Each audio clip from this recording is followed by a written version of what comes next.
The school said, "Boys will be boys." When a bully hurt my daughter, I showed them what happens when fathers will be fathers.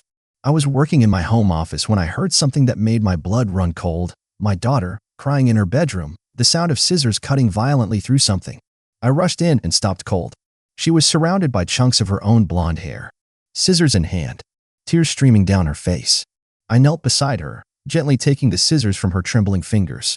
She looked at me with those big blue eyes and whispered, "Maybe now he'll leave me alone." That night, she didn't say much, just repeated, "It doesn't matter anymore," before crawling into bed, her hair jagged and uneven. For the next 3 days, I tried everything to get her to open up. She barely touched her food, picking at dinners and ignoring breakfast altogether.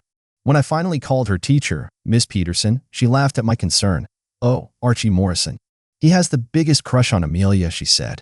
"It's adorable how he follows her around like a puppy. Boys that age just don't know how to express their feelings."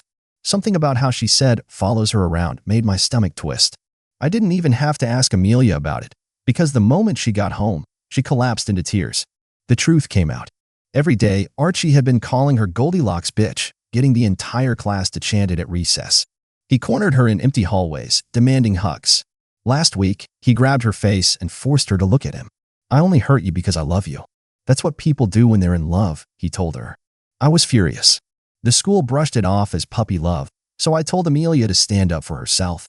Next time, yell loudly. Make them listen.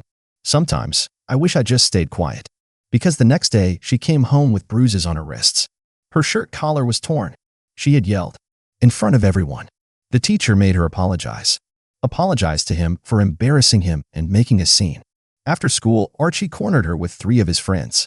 "My dad says girls play hard to get, but they really want it. You embarrassed me. So now we're even. Tomorrow, I'll show you what real love feels like." She collapsed into my arms, trembling. I held her like I used to when she was little, whispering that she was safe, even though my own hands were shaking with rage. That night, I drove straight to Archie's house. His father answered the door in a suit that probably cost more than I make in a month.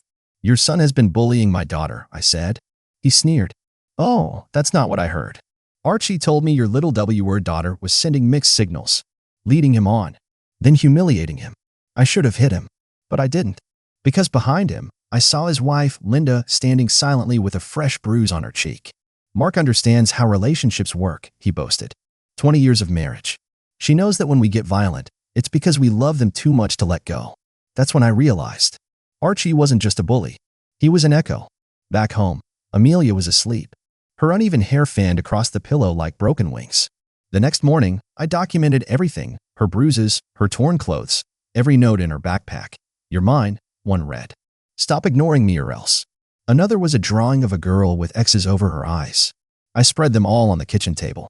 Amelia just stirred her cereal in silence. That afternoon, the school called, not about Archie. About Amelia. "Mr. Thompson, we're concerned about your daughter's behavior. She's been seeking negative attention." I clenched the phone. "My daughter has bruises from being assaulted." "Oh, did Miss Peterson report that?" "No. She said Amelia made a scene." "Their solution? Move Amelia to a different class." That night, Amelia told me he wins. He always wins. Things got worse. Archie recruited other boys to torment her at lunch. When she tried eating in the librarian turned her away. Archie had accused her of damaging books. So I installed a recording app on her phone. She agreed, desperate for help. The first recording made my blood run cold. "Smile when you see me," Archie hissed by the water fountain. "Or I'll make sure your dad loses his job." My dad knows people. I took it to the superintendent, but by the time I arrived, Mark Morrison had already beaten me there. "Mr. Morrison tells us your daughter has been obsessing over his son," they said. Children can be creative. That night, strange things began happening. Tires slashed. Nails in the driveway. Then, at 2 a.m., Amelia woke me, shaking. "He sent me pictures," she whispered. Photos of her bedroom window, taken at night, from different angles.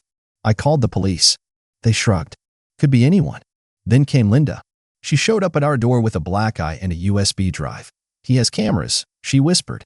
"He's been teaching Archie how to follow people, how to track phones, how to control what's his." The footage was chilling. Mark demonstrating pressure points on Linda, showing Archie how to avoid leaving marks, saying things like, "Fear is stronger than love. Once they're scared, they'll do anything." Linda had had enough. She gave me everything. That's when we met Catherine McKinsey, a lawyer who specialized in taking down abusers like Mark. With Linda's cooperation, Sarah Chin's documentation, a social worker and Linda's cousin, and the mountain of evidence we now had, Catherine built our case. But Mark wasn't done. He sent school board members to threaten my job. "Drop this, and you keep your career," they said. I recorded everything. "Tell Mark Morrison his intimidation doesn't scare me." Then came the final blow. Linda found Mark's notebook, 20 years of blackmail and manipulation. Names, favors, pressure points. It wasn't just our family anymore. It was a pattern. At the hearing, the courtroom was full. Mark walked in confident until he saw Linda at our table. Amelia testified first. Calm, clear, brave. She showed the judge the late-night photos Archie had sent. He said, "Sweet dreams, Goldilocks. I haven't slept since." Then Archie testified. "My dad says girls need to be controlled," he said proudly. He showed me how with Mom. Mark lunged at him, right in front of the judge. The ruling was swift. Restraining orders. Criminal charges. Mark lost his job. Linda filed for emergency custody and divorce. Other families came forward. The school district was forced to implement real change. Archie was sent to a therapeutic boarding school. Our community started to heal. Because this time, the bully didn't win. Because this time, a father fought back.